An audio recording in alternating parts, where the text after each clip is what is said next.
Bathi ibhola lethu ibhola lama-Grootman nama-Sisteri ibhola lomzansi namaphethelo. Bathi 3 Sikhukhune babina noko 1 Kaizer Chiefs. Bathi zehle ihlathi imimoya iphansi. Sazi sijwayele ukuthi mabhakaniya kwenze njani kodwa manje sekubuzwa amakhosi bathi uphinde wabuya unabe ebhentshini uye lo sidlisayo. We just experienced Isikhukhune maintaining number 1 position by winning by getting 3 points against Kaizer Chiefs. Ngiphethe ikhosi lana soyihlaziya uGrand mfowethu. Mnandi kanjani mfethu? Mnandi khosi mfana bathi what went wrong mfana bendlela ibhola eligrand lokuniza kahle from not scoring a goal at all Vandag conceded 3. What went wrong jam? Mina according to my analysis yabo. Sure.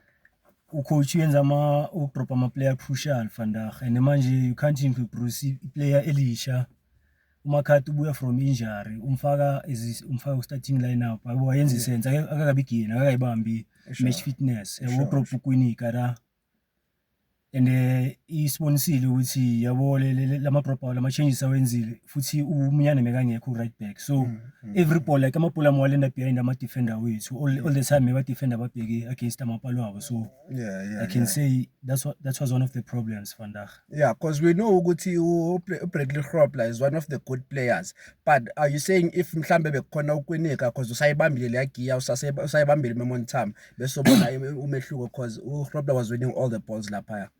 Mizo yenza difference uGrobler I mean kwinika experience ibhaya uMigweli experience ibhaya umunyane experience ibhaya so they kona maintain mebazozama ukumaintain angisho ukuthi sithathe away equality yakhe uGrobler yabo as a player naye but they gonna maintain that ngoba almost ama second ball nje mebawashaya ama gents even nakala kule side lelika la Marco like mekangekho like umuntu wona kadlala noma ipairing maybe noma card yabo icover mengekho grand ngoba given the fact that uMakumfishane so they were supposed to be covered all the time but like siwabonile uma mistake he was costile Vandag.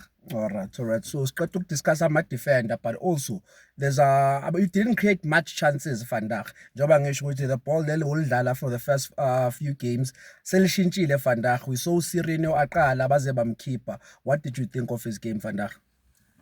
Again mina okay so ama player ngeke ngiwablame kakhulu yabo yonke into ngizoyibe coach. Okay. Ama changes lawa wenze Vandag like asikhoste kakhulu Sirino kade angekho segaming like you can't keep that guy maybe uzumgcine close to 70 minutes ase ground like angasky next kade kumele ashaya ama substitute at least soon yabo ngoba sibonile ama chance mawangena sibonile like musosokubonakala ukuthi senzani also lama combination play mengekho like futhi like okay lama game like isizini meyiqala medlala ibhola ngenye indlela different mesikwazi ukudlala i-build up so mesikwazi nama from middle to ma forwards wethu mawakwazi ukudlala ngama pass but Vandag medlala ibhola medlala isikhukhuna amatumtum so like ayikho into mesoyidopa vele. Talking about i-combination play, yiphi i-combination ocabanga ukuthi mhlambe seyihlangene kwi-Chiefs because we saw also uCele aqala ebhenchini noShabalala aqala ebhenchini mhlambe yiphi i-combination ongayithemba ukuthi le yi-combination engithatha ngayo inyo? That center uOxy Megastia anoThabo Cele ngithola so far yingispanelayo ngoba igame iwine siswini number 1 ngithola so no riding ungcobo mekangekho ngithola iyo ama ball players wethu iyo ama chance akwazi ukwenza i-team esidlala without wona I don't think yabo so kwazi like ukulimaza ama team abhaya yabo without ama chance lawo. So la phambili bebaphere uriding uLilepo nayo uSilver. We saw Silver score again for Ikhosi. uLilepo was promising but never really delivered Vandag. Wabone kanjani itrack zakho la? Okay, uSilver mina ungikayi game ungibonisile unama quality wonke we striker uyachase uyamarka yonke into ngithola. And uyakora yabo.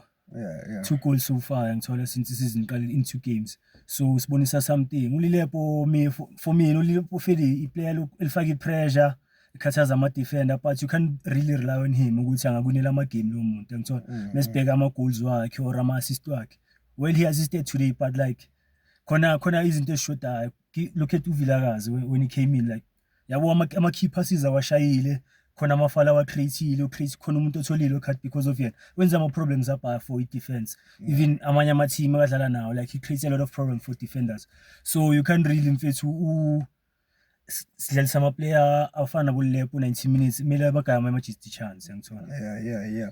So given ama-results waFandag, you just dropped 3 points. I think mhlambe lento ikubeka ku number 3 or number 4. I haven't checked the log. So what are you saying going forward? Mina I think kunabi imela a-consult CV nama-assistant coach wakhe ngithola. Yeah. Noma azozama enforcer like i-philosophy yakhe futhi, but like wangaqhubeki from la ama-gents ashiye khona ngoba manje i-Chiefs mase sedlala ibhola like for the first time mina ngiqala ukunjoy ibhola le-Chiefs like from nebakwazi ukudlala from the goalkeeper ba-build up. We used to see ama-touch nje amnandi mfethu, but now like from la game e-Sundowns like witness ibhola sibuyela kule-Chiefs last season ngithola. Yeah. So mina I hope ucoach mhlawumbe uzoconsidera like aqale via sidlala ibhola elingcono play like ibhola like eligrand eliflowayo. And try to introduce abo Vilakazi nabo Shabalala earlier ukuthi at least bazokwazi ukwenza umehluko. So we also saw that the goalkeeper conceded 3 goals. Vandag, are you blaming him ngayanga anything or it was just nje flop nje kuma defense? Ukhipha ngeke ngiblaming anex yabo. Ijive mase ma defending mawalele ama-gents mawalele. Ukhipha ngeke ngiblaming ngeke ngicala. Also uzogaya i-props ikhipha lama leli sikhukhuna uSpanile Vandag, I think he had about 9 saves or so. Yeah. Ama-saves are crucial ngithola. So kade he was on top of his game. All right. It's 3 Sekhukhune, 1 Kaizer Chiefs. So the next game ozoyidlala ubhekane ukuthi mhlambi uyodlala eAfrica because namanje before uzodlala I think uhlale a week or 2 ungadlali. So mhlambe that is why into edrop momentum yakho. So njengoba uzoya eAfrica you confident after the lose?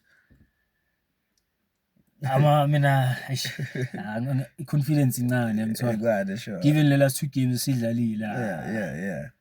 I don't see at least mhlambe if mesiqhubeka ngale form le mesiloku sinayo before the 2 games. Then mengizoba i-confidence yami izoba high, but manje angeke ngikhipha ama-hoops up phezulu yabo. Hayi bathi ziyehla ihlathi amakhosi awasayithembi. Bathi 3 Sekhukhune, 1 Kaizer Chiefs. Ibhola lethu on YouTube. Please continue liking and subscribing. Siyancanya bafethu. Dakho.